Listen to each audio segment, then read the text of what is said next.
Just when I thought I had my life figured out, a betrayal shattered everything, my marriage, my trust, and my plans for the future. But what came next wasn't just heartbreak, it was a journey that would change everything, from uncovering hidden truths to finding love in the most unexpected places.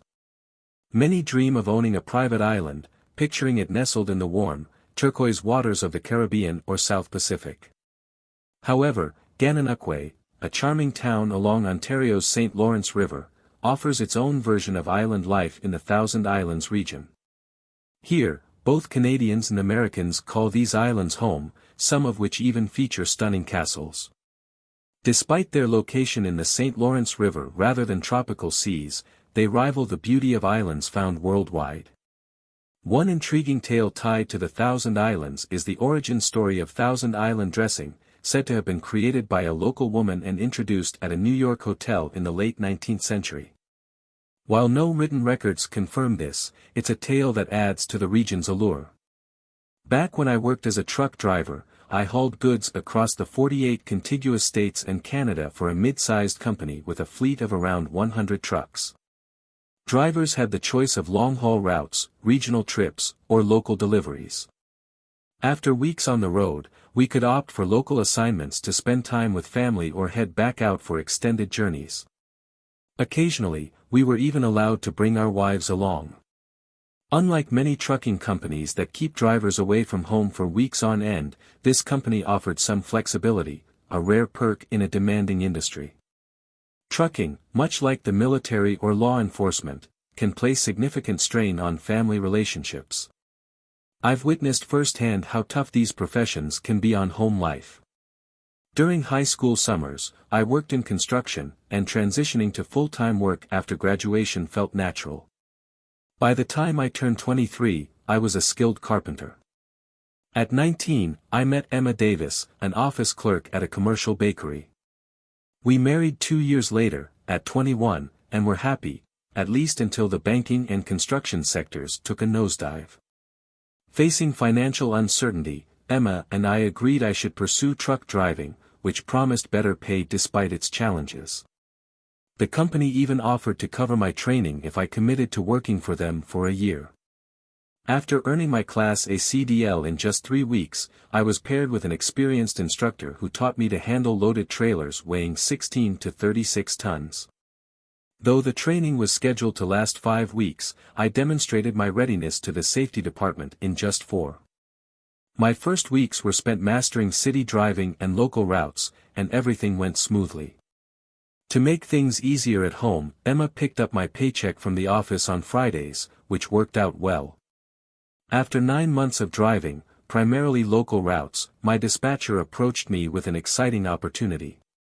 I was handed a unique assignment that took me all the way to Vancouver, with plans for a return trip to Montreal, or, more precisely, to Gananoque. The owner of our company, a young guy just a few years older than me, had recently purchased one of the islands in the Thousand Islands region. His new property included 2 houses, and he wanted the main residence outfitted with handcrafted furniture from Vancouver Island. The furniture wasn't scheduled to arrive for another month, but the operations team decided to pull off a surprise early delivery. Linda, my dispatcher, called me into the office to explain. She leaned in as if sharing a secret. Listen carefully. You're not to mention this to anyone, not even the boss's wife. I'm not saying she'd blab, but if she picks up your paycheck and something slips, it could ruin the surprise. He and his wife will be visiting the island next weekend, and you'll need to get this done before they arrive. Are you interested? Before I could answer, she continued with a serious tone. Whether you agree or not, you have to promise to keep this confidential. Do you understand?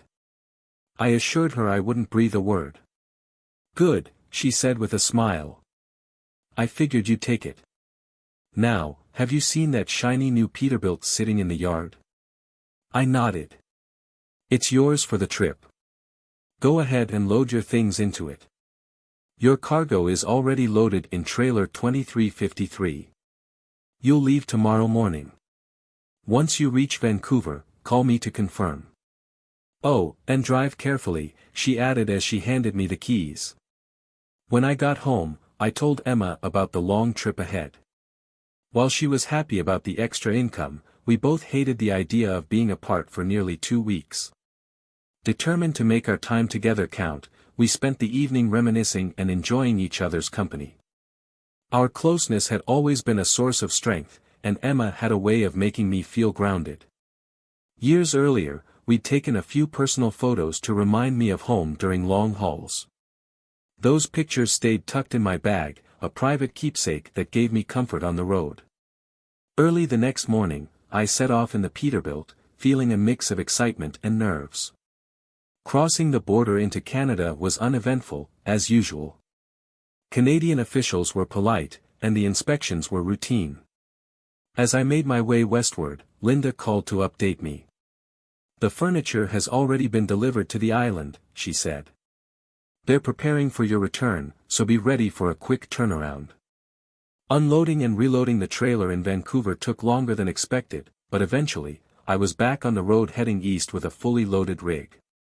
The journey to Montreal stretched out over 9 hours, and by the time I reached Kingston, I was ready for a break. I parked for the night and set my alarm to call Linda at 6 a.m. The next morning, after reporting in, I joined the barge team to transport the furniture to the island. The trip to the island felt slow, winding through wooded paths and offering stunning views of the water. When we finally reached the guest house, the sense of accomplishment hit me. The furniture was in place, the surprise was ready, and I'd done my part in pulling off something extraordinary. I was stunned into silence. Linda had just admitted the unthinkable. My wife, Emma, had been involved with the boss. My hands gripped the steering wheel as I demanded answers. "What are you talking about, Linda? How long has this been going on?" My voice trembled with a mix of fury and disbelief. Linda hesitated, her voice panicked and uneven. "About 3 months, Tom. I'm so sorry. It wasn't my decision, his wife had to be there. Otherwise, I would have never sent you on that trip. You knew this the whole time, and you still sent me out there." I pressed, the anger boiling over. "Who else knows about this?" "Just Mark and me," she admitted, her voice barely above a whisper. "Thanks, Linda," I said, my tone dripping with sarcasm. "Thanks a lot." When I arrived back at the terminal, both Linda and Mark were there, but neither dared to meet my eyes. I marched up to them, seething. "How much does the company owe me, Linda?" I demanded. "Tom, write me a check. Now," I insisted. "Mr. Lauren said not to give you anything until he talks to you," she stammered. I laughed bitterly. "Linda, you owe me. You all owe me. Thanks for nothing." She avoided my gaze as she added, "Tom, there's something else. Mr. Lauren said you damaged one of his boats." I froze, incredulous. Damaged one of his boats? What else did he say, Linda? Did he brag about sleeping with my wife? Did you all have a good laugh at my expense? My voice cracked, a mix of rage and despair. Her silence was answer enough. By the time I walked away from the terminal, my mind was racing, and the pieces began to fall into place. Emma had betrayed me, and people I thought were colleagues had known about it. It was almost too much to process. When I got back to the truck, Emma was asleep across the seat. As soon as she heard the door open, she sat up, sensing something was wrong. I turned to leave, unable to look at her, but she grabbed my hand, her eyes wide with panic.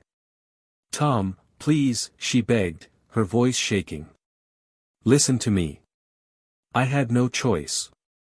I pulled my hand away, staring at her with disbelief. "You either let someone have sleep with you, or you don't. Right, Emma?" Her face crumpled as tears streamed down her cheeks. Everything was wrong. "I wasn't thinking," she admitted. "So, you had sleep willingly," I stated, not asking, just confirming. "Tom, give me a chance," she pleaded, her voice breaking. I repeated, my voice cold and steady, "You had sleep willingly. Didn't you?" Emma didn't answer immediately. Her silence spoke volumes. My chest tightened as the weight of her betrayal sank in. Emma's words hit me like a truck. I had sleep willingly, she said, her voice steady, though tears were streaming down her face. But then her tone shifted, sharp and defensive. Besides, you lied. We never had a real marriage. You owe me. You lied about the theft, and don't forget, you still owe 3 months to cover your truck driving school. What an idiot. The room spun as her words sank in. She wasn't just owning her betrayal, she was turning it back on me. My head was pounding, but I kept my focus. I wasn't about to let her rewrite the narrative. Still in Canada, I decided to call Mr. Lauren's wife, Nina. I didn't rush back to confront them both at his house. Instead, I arranged a private meeting with her. To my surprise, she agreed. Sitting across from her, I played the damning messages. Nina paled as the words played out, her face going from disbelief to fury. I wasn't sure I believed you at first, Nina admitted, her voice tight. But now I do. Her expression hardened, and she added, I'm going to make his life a living hell for this. May I have a copy of those messages? I nodded and made her a copy. She thanked me, and though her voice was calm, I could tell she was planning her next move. Nina was a well-known figure in the community. People respected her husband, he sponsored local sports teams, supported arts programs, and donated generously to charities. It was the kind of image that made everyone overlook his flaws, but I'd seen the truth behind the curtain. When I first told my lawyer, Mr. Green, what I'd discovered, he had been skeptical, leaning in favor of Lauren. I'd considered finding another attorney but decided to let the evidence speak for itself. When I played the messages for him, his demeanor changed. This will certainly shake things up if it gets out, Green said thoughtfully. How do you want to proceed? Keep it private or deliver the divorce papers directly to his office? I didn't answer right away. My mind was racing through the possibilities. Meanwhile, my father stepped in with his own solution. He owned a small welding shop and, though I'd never been interested in welding, he convinced me to join him there. It'll get you out of your apartment, he said, clearly worried I was spiraling. My mother had expressed similar concerns, and after everything, I didn't feel much enthusiasm for going back to trucking. I gave welding a shot, starting with small jobs and learning the trade under my dad's guidance. He even had a portable welding rig for on-site repairs, and gradually, I found I had a knack for it. The work became an escape, a way to rebuild myself after the storm. Emma, on the other hand, seemed determined to twist the knife further. She admitted to her infidelity during a heated conversation with her lawyer and 2 of her closest friends. Green, her lawyer, groaned audibly and buried his face in his hands. Without looking up, he muttered, "You've just admitted to infidelity in front of witnesses. This is probably the worst thing you could do." "I don't care," Emma shot back. Then, turning her attention to me, she said with conviction, "And to answer your other question, yes, I'm going to marry him as soon as he's divorced." "Do you really think he loves you?" I asked, trying to contain the anger in my voice. "Of course," she replied confidently. I said nothing, pulling out my phone and scrolling through Lawrence's messages to her. Then, without a word, I slid it across the table. Her face fell as she read the exchanges. Lawrence wasn't planning a life with her. His messages made it clear he was treating her as nothing more than a passing indulgence. His focus was on his business, not her. In the aftermath, Lawrence tried to charge me for the cost of my truck driving school, claiming breach of contract. My lawyer's response was colorful, to say the least. Nina intervened, telling Lawrence to drop the matter entirely. She even offered me an operations manager position at another trucking company, a tempting offer, but I ultimately declined. Welding, with its steady rhythm and creative challenge, had become my new path. As the dust settled, I learned to move on. Lawrence's business was sold, Nina disappeared from public life, and I found myself growing into a skilled metalworker under my father's guidance. Dating came and went, but nothing stuck. Over time, I realized that the betrayal I'd endured had left scars, but it had also pushed me to discover strengths I hadn't known I had. I always thought I could craft a story that made you out to be the villain. I even concocted a few plausible excuses to justify my actions. But when the moment came to share them, I couldn't go through with it. Today, as I drove past your shop, I spotted you through the window. Something inside compelled me to stop, though I didn't know what I wanted to say, only that I had to say something. When I finally opened my mouth, what came out wasn't rehearsed. It was the unvarnished truth. What exactly did you hope to achieve by confessing all this? I asked, my tone colder than I intended. I just wanted you to know it wasn't your fault, you said quietly. It was my selfish desires, my inability to let go of a broken dream. The raw honesty in your voice stunned me, but I couldn't let myself respond with anything other than silence. Instead of chasing what once was, I poured myself into a new craft. I chose to risk financial ruin, shifting my focus to something that felt entirely different, making weather vanes. It was a strange, almost whimsical path, but one I hoped would help me move forward. One day, a flyer for a Renaissance festival landed in my mailbox. I'd never been to such an event and was intrigued when I read that Maryland claimed jousting and lacrosse as its official sports. Curious, I attended a local festival and found myself surrounded by vendors selling medieval goods, armor, swords, and shields. The atmosphere ignited something in me, a spark of inspiration that pushed me to delve into researching medieval craftsmanship. I started making shields and swords, bringing them to festivals and selling them at vendor stalls. Each piece was a small triumph, a step toward rebuilding my confidence. My first attempt at crafting armor felt especially rewarding, so I sent a picture of it to my friend Bobby, hoping for feedback. His reply, delivered with a chuckle, was blunt but supportive. "Stick to shields and swords, you're great at those." As time passed, life led me to cross paths with Rachel again. One evening, I saw her in town, looking exasperated.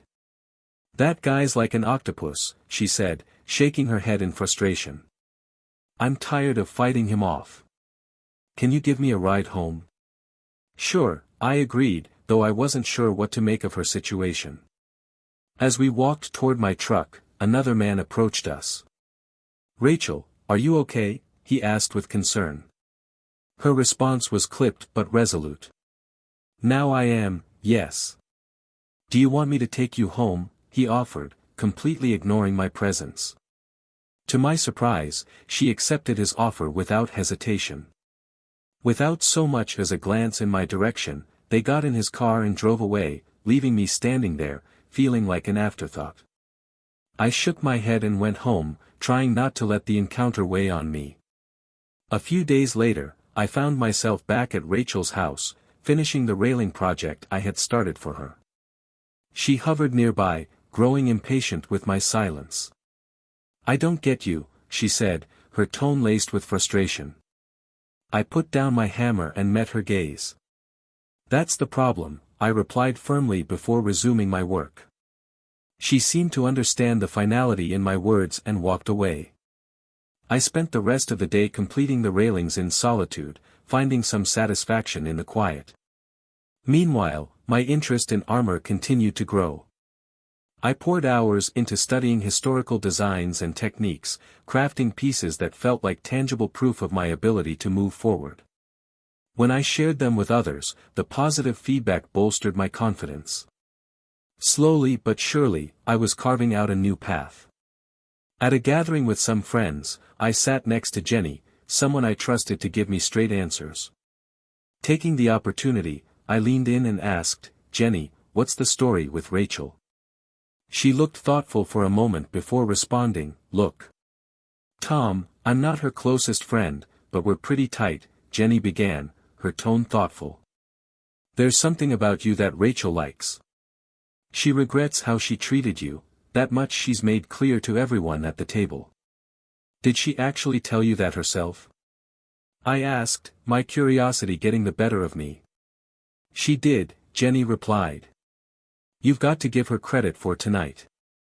She proposed the idea of reconnecting. I chuckled, feeling a cautious sense of hope. Why not? It might be a good step toward building our friendship.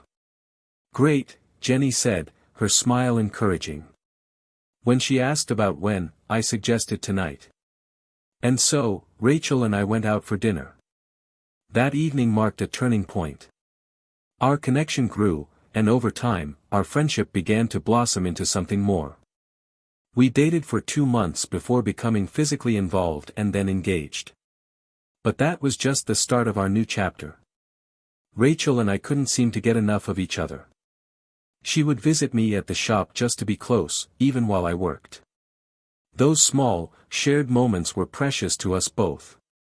It felt like we were making up for lost time, and I cherished every bit of it. One evening, over drinks, I learned more about her past. After her divorce, Rachel confided, she took half the company, and they ended up having to sell it. Taking a deep gulp of my drink, I asked, how much did they extort from him? My brother never told me the exact amount, she replied, her voice somber. But they got something. Do you remember their names? I inquired, leaning in slightly. I did at one point, she admitted. But I've forgotten them now. Despite the growing connection between us, I decided to be honest with Rachel, even though it terrified me. I knew the truth I was about to reveal could end everything. Before telling her, I chose to share one last intimate moment. Afterward, I explained everything. Though the truth threatened to shatter what we had, she surprised me by meeting my honesty with understanding. Another night, I was finishing my dinner at a restaurant when I noticed Rachel at a nearby table with her brother. They were celebrating something, marked by the small cake on their table. Summoning my courage, I paid my bill and approached them, boldly pulling up a chair. Both Rachel and her brother looked at me like I was an intruder. Her brother spoke first, clearly baffled. Are you sure you're at the right table? He asked, raising an eyebrow. I'm certain, I replied evenly. I think it's time you told your sister the truth about your divorce. His eyes narrowed defensively. She already knows about it. Evidently, she doesn't know the real truth, I retorted, my gaze steady. The tension was palpable, but I was determined to bring everything to light. As Rachel sat silently, caught between curiosity and unease, I knew this moment could make or break everything we'd built. Later, during a trip to a Renaissance festival, we found ourselves swept up in the lively atmosphere. Vendors sold medieval wares, laughter echoed through the air, and performers kept the crowds entertained. Over a shared meal, I wanted to delve deeper into Rachel's background, but the opportunity slipped away amidst the festival's vibrant chaos. When I mentioned this later to Bobby, he filled in the gaps. She and her sister run festivals all over the country, Bobby explained. If you hadn't shown up, she'd have been here anyway. Why didn't you mention that sooner? I asked, half amused and half annoyed. Bobby just shrugged, leaving me to piece together the details myself. It was clear that Rachel's past and present were far more complex than I'd ever realized. I could have just booked a motel, I said, feeling slightly awkward about the situation. Not a chance, Bobby replied. They're all fully booked this weekend. Faced with limited options, I considered crashing on the couch, which seemed far more inviting than the air mattress in Bobby's tent. But in the end, I opted for my own bed, despite the fact it was currently occupied by a snoring, drunken woman. The next morning, I woke up early and headed to work. Rachel hadn't made a sound, and I assumed she was still fast asleep when I left. But when I got home later that day, I was surprised to find she was gone. Even more surprising. The apartment was spotless. It was like she'd vanished, leaving no trace behind. I looked around for a note, a message, anything, but found nothing. The silence gnawed at me all day, and it showed in my work. No matter how hard I tried, I couldn't focus enough to finish a single new piece of chain mail. Bobby noticed my frustration and gave me space, but it only heightened my resolve to pour my energy into the craft I was growing so passionate about. After Bobby critiqued my first armor design, I dove headfirst into research. I studied historical examples, examined intricate patterns, and poured countless hours into crafting a new suit. This second attempt became my pride and joy, a model that would inspire all my future work. The designs were elaborate, the craftsmanship demanding, but I thrived on the challenge.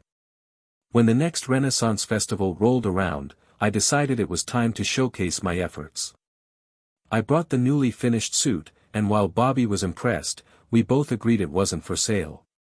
Instead, we put it on display as a testament to what I could achieve. Festival goers marveled at the craftsmanship, and though I knew I could have sold it a dozen times over, I wasn't ready to part with it. It was during that festival that I met her. A visitor at the booth caught my eye, and we exchanged numbers before the day ended. Our first date came soon after, followed by a second, and then many more. One evening, after driving her home, she invited me inside for a drink. We shared a laugh and a second glass of wine before she stood in front of me, her eyes sparkling with mischief. Slowly, she began unbuttoning her blouse.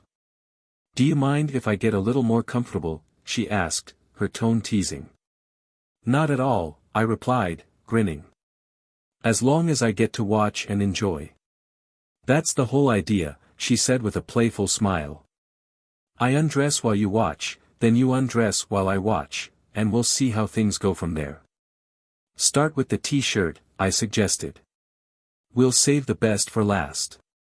Following her lead, I stripped off my t-shirt and tossed it to the side. She picked it up, brought it to her nose, and inhaled its scent with a low, satisfied purr. She murmured, her voice soft and inviting. That moment marked the start of something new, a connection I hadn't felt in years. It was as though all the broken pieces of my past had led me to this point, giving me the strength to build something better. By the time I left her place, it was 3 o'clock in the morning. On the drive home, my thoughts kept returning to Rachel. Memories of our past encounters mingled with reflections on my recent experience, leaving me grappling with an unexpected question, which had been more meaningful. It was an odd comparison, one I wasn't sure I wanted to make, but it stuck with me. The relationship with my new partner lasted 4 months. When it ended, her parting words struck me. "I didn't want to say this, but I was hoping you wouldn't either. Goodbye, Tom." I was left with a strange mixture of closure and longing, but I didn't dwell on it for long. The Renaissance festivals were back in full swing, and I threw myself into them completely. I secured my passes, purchased a tent and camping gear, and set off on the road. Most of my time was spent helping Bobby at his booth, while the rest was devoted to honing my craft. My skills in armor making had come a long way.